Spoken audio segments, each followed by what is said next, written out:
والفجر وليال عشر والشفع والوتر والليل إذا يسر هل في ذلك قسم لذي حجر ألم تر كيف فعل ربك بعاد إرم ذات العماد التي لم يخلق مثلها في البلاد وثمود الذين جابوا الصخر بالواد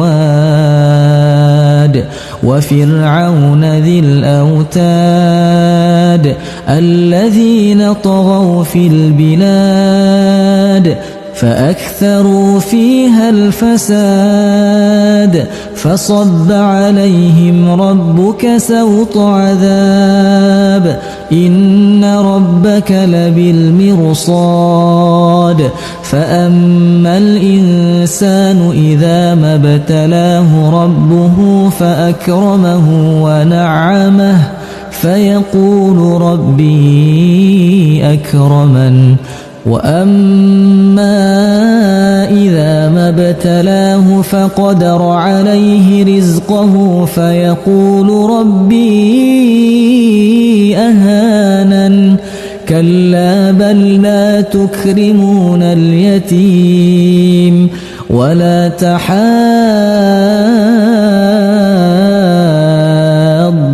على طعام المسكين وتأكلون التراث أكلا لما وتحبون المال حبا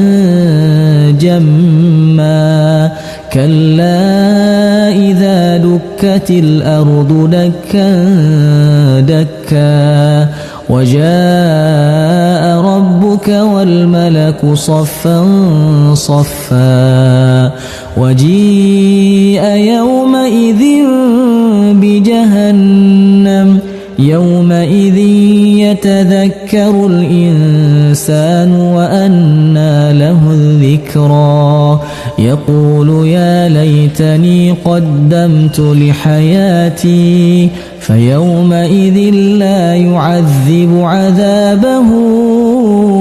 أحد ولا يوثق وثاقه أحد يا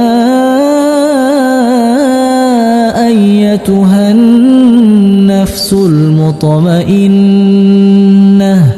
ارجعي إلى ربك راضية مرضية